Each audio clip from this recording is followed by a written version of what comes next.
Hai semua, ketemu lagi di channel YouTube Jesslyn Kitchen. Di video kali ini saya akan membagikan resep rissoles dengan isian mayonnaise beserta resep kulit rissolesnya. Untuk kulit rissolesnya ini sangat lentur dan anti sobek. Buat kalian yang ingin tahu resep dan cara pembuatannya, simak terus video ini sampai selesai. Langkah pertama, siapkan 500 gram tepung terigu. Ini saya pakai merek segitiga ya teman-teman. Kemudian kita masukkan ke dalam chopper atau blender. Ini akan sangat memudahkan kita supaya adonan cepat tercampur rata dan tidak bergerindil. Buat kalian yang ingin mengaduk secara manual juga boleh ya teman-teman. Masukkan saja ke dalam wadah yang berukuran besar. Selanjutnya masukkan juga 6 sendok makan tepung tapioka atau setara dengan 60 gram.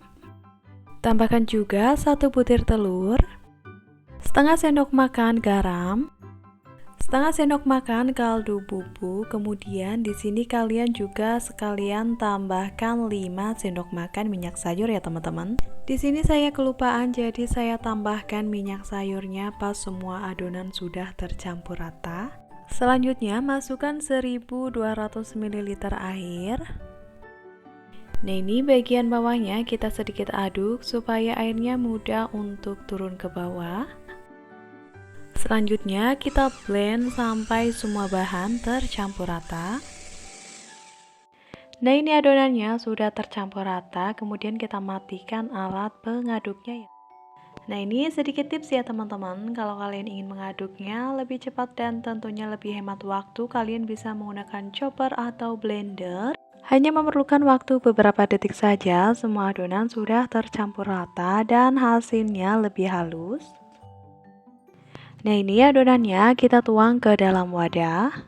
Selanjutnya kita masuk ke tahap pembuatan kulit rissolesnya.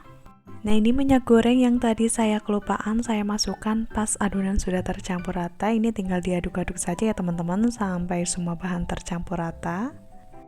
Selanjutnya panaskan teflon dengan api sedang. Pastikan teflonnya sudah benar-benar panas, kemudian kecilkan api kompor. Sebelum menuangkan adonan, pastikan kalian aduk-aduk dulu supaya tidak ada adonan yang mengendap pada dasar wadah. Setelah itu, tuang adonan ke dalam teflon sampai dasar teflonnya tertutup rapat seperti ini sambil diputar-putar. Kemudian kita tunggu sampai adonannya kering. Untuk apinya kita pakai api sedang cenderung kecil ya, jangan menggunakan api besar. Karena jika menggunakan api besar nanti hasilnya akan bolong-bolong atau berpori. Setelah bagian pinggirnya mengelupas atau mengering seperti ini, itu tandanya kulit rissolesnya sudah hampir matang. Jika sudah bisa kita goyang-goyangkan seperti ini dan kulit rissolesnya sudah tidak menempel lagi, itu artinya sudah matang ya teman-teman. Dan siap kita tempatkan ke dalam wadah yang bersih. Untuk memudahkan kita saat mengambil kulit rissolesnya, kalian boleh menambahkan potongan daun pisang seperti ini sebagai sekatnya. Dan kita lanjutkan membuat kulit rissolesnya sampai semua adonan habis. Nah, ini dia kulit rissolesnya sudah selesai semuanya. Setelah sekian lama saya berhadapan dengan api kompor.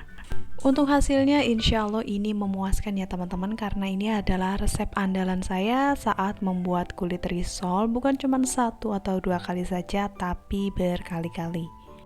Buat kalian yang pemula atau baru saja belajar membuat kulit rissoles, jangan pantang menyerah ya. Semua bisa karena terbiasa. Untuk satu resep ini menghasilkan 30-30 lembar kulit rissoles dengan ukuran teflon berdiameter 22 cm. Lebar dan ketebalan kulit rissoles juga mempengaruhi hasil berapa banyak yang kita dapatkan. Untuk hasil kulit rissolesnya ini sangat lentur, anti sobek dan anti retak-retak. Bisa kalian lihat ini saya remas-remas tapi tetap kembali seperti semula, tetap halus dan tidak robek. Selanjutnya kita siapkan untuk bahan isiannya. Untuk isiannya di sini kita membutuhkan 7-8 buah sosis. Selanjutnya kita potong menjadi 2 terlebih dahulu. Selanjutnya kita potong-potong lagi menjadi 8 bagian seperti ini ya teman-teman. Kemudian tempatkan ke dalam wadah yang bersih, lalu lanjut kita potong-potong sosis sampai semuanya selesai. Kemudian ini sosisnya akan kita masak sebentar. Panaskan minyak, kemudian masukkan bawang bombay yang sudah diiris-iris seperti ini. Lalu kita tumis bawang bombaynya sampai tercium aroma harum. Selanjutnya masukkan potongan sosis yang tadi sudah kita siapkan sebelumnya. Aduk-aduk sebentar supaya panasnya merata. Selanjutnya masukkan 1/4 sendok teh kaldu bubuk, setengah sendok teh gula pasir, dan sejumput garam. Lalu kita aduk-aduk kembali supaya semua bahan tercampur rata. Dan kita tunggu sampai sosisnya matang atau terlihat layu. Nah ini sosisnya sudah matang, waktunya matikan api kompor dan tempatkan sosisnya ke dalam wadah yang bersih. Untuk isian pelengkap lainnya, di sini saya siapkan 4 butir telur yang sudah direbus, dan untuk setiap 1 butir telurnya di sini saya potong-potong menjadi 8 bagian. Untuk potongannya kurang lebih seperti ini ya teman-teman. Siapkan juga bahan yang paling penting yaitu mayonnaise. Di sini saya pakai yang merek Maestro. Siapkan juga saus sambal atau saus tomat, sesuaikan saja dengan selera kalian masing-masing. Nah ini dia bahan untuk isian rissoles mayonya. Untuk saus sambal atau saus tomatnya boleh kalian skip atau enggak. Selanjutnya ambil 1 lembar kulit rissoles. Lanjut masukkan bahan isiannya yaitu sosis dan juga telurnya. Nah untuk sosisnya di sini saya masukkan 2 buah potongan sosis ya teman-teman. Masukkan juga mayonnaise dan juga saus sambal atau saus tomatnya. Untuk banyak atau tidaknya mayonnaise sesuaikan saja dengan selera kalian masing-masing. Selanjutnya lipat kulit rissolnya sampai menutupi bagian isiannya. Nah seperti ini ya teman-teman, lakukan dengan pelan dan hati-hati. Kemudian lipat lagi bagian kanan dan juga bagian kirinya. Kemudian gulung seperti ini.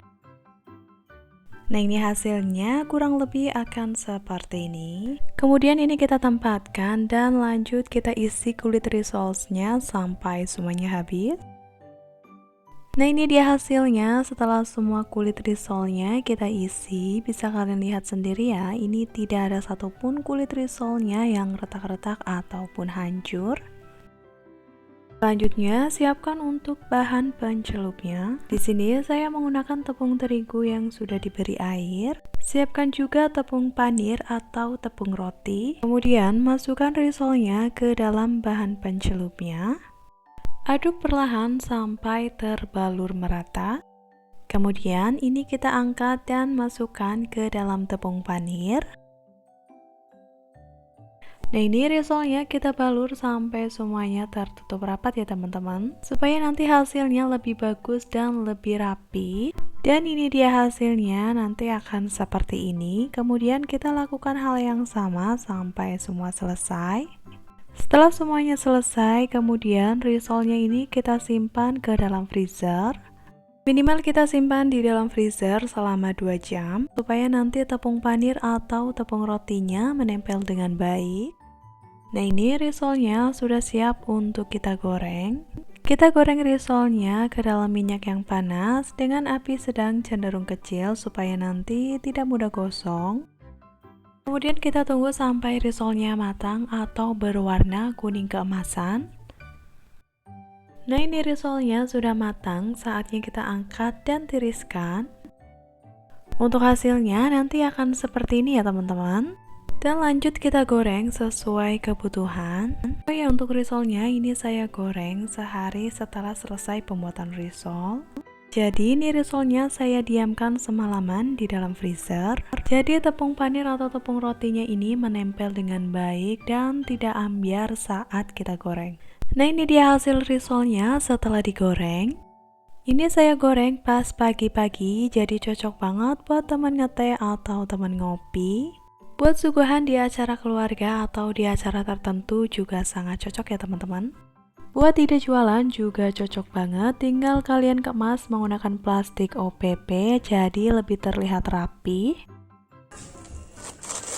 Nah ini hasilnya, di luar ini sangat garing dan crispy.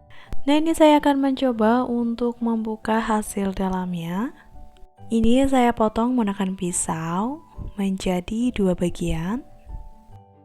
Dan ini dia hasilnya. Yang ini saya buat dengan isian mayonaise secukupnya. Dan ini dia risol dengan ekstra mayonaise. Untuk hasil keduanya ini sama-sama enak ya teman-teman, tergantung selera kalian masing-masing, mau banyak mayonaise atau dengan sedikit mayonaise. Nah itu dia resep risol mayo dengan 2 pilihan. Jika kalian suka dengan video ini, jangan lupa klik tombol like, share, dan juga subscribe buat kalian yang belum subscribe. Terima kasih banyak sudah menonton, sampai jumpa di video selanjutnya.